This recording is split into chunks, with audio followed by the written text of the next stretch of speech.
Hello friends welcome to my channel. आज के बानाबो बांगालीदेर अत्यंत प्रिय एक रेसिपि मोरला माछेर झाल। तोमरा देखो आमि किभाबे बानाई। यदि आमार भिडियोटा भालो लागे ताहले किन्तु भिडियोटिते अवश्यई एकटी लाइक करबे, शेयर करबे निजेदेर फेसबुक टुइटार फ्रेंडदेर संगे। और एरकम नित्य नतून रेसिपि पेते आमार चैनलटिके सबस्क्राइब करो। ताहले चलो झटपट बानिये फेली आजकेर एई मोरला माछेर रेसिपि। आमि एखाने 500 ग्राम मोरला माछ निये नियेछि।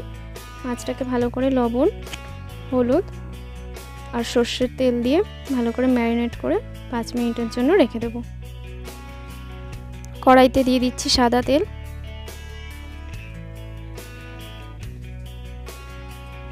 तेलटा एकटु भालो करे गरम करे नेब नेड़ेचेड़े। एखाने तेलटा आमार गरम हये एसेছে। एबार आमि माछगुलोके ছেড়ে দেব।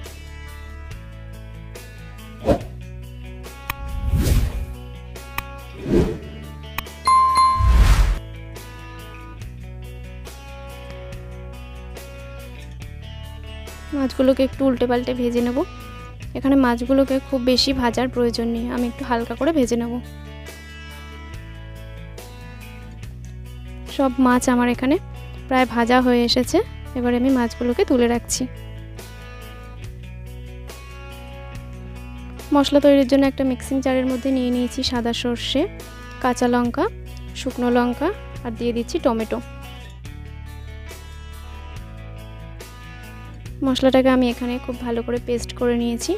এবার এর মধ্যে আমি লবণ আর হলুদ মিশিয়ে রেখে দেবো কিছুক্ষণের জন্য।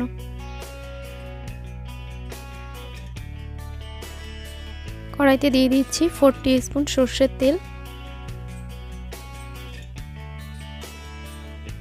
তেলটা একটু ভালো করে গরম করে নেব। এবার এই তেলের মধ্যে দিয়ে দিলাম তেজপাতা, দিয়ে দিচ্ছি 1/2 টিস্পুন কালো জিরে।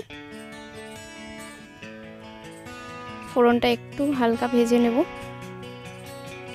এবার এর মধ্যে দিয়ে দিচ্ছি আগে থেকে পেস্ট করে রাখা মশলাটা।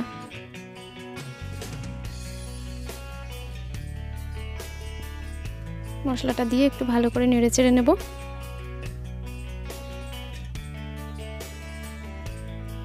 এবার এর মধ্যে দিয়ে দেব সামান্য জল, যাতে মশলাটা আমার এখানে খুব ভালোভাবে সিদ্ধ হয়ে যায়, মশলার কাঁচা গন্ধটা যাতে চলে যায়।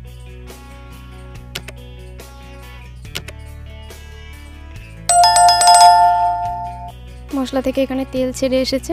আর এখানে মশলাটাকে খুব বেশি ভাজবো না, সর্ষেটাকে খুব বেশি পরিমাণে ভাজলে ঝোলটা খুব তেতো হয়ে যেতে পারে। এবার এর মধ্যে দিয়ে দেবো পরিমাণ মতন জল।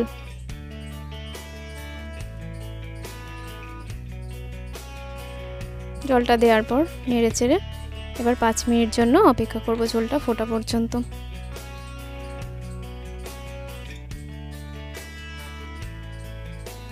ঝোলটা আমার এখানে প্রায় ফুটে এসেছে। এবার আমি ভেজে রাখা মাছগুলোকে দিয়ে দিচ্ছি।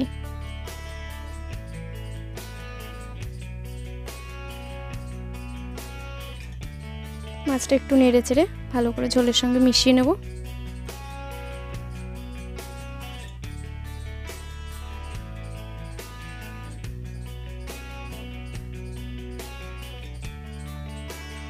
এবার দিয়ে দিচ্ছি 2টো চেরা কাঁচা লঙ্কা।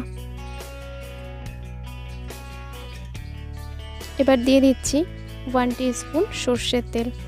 আর এই তেলটা দেওয়ার কারণে কিন্তু মাছের ঝোলের এই রেসিপিটার স্বাদ কিন্তু দ্বিগুণ বেড়ে যায়।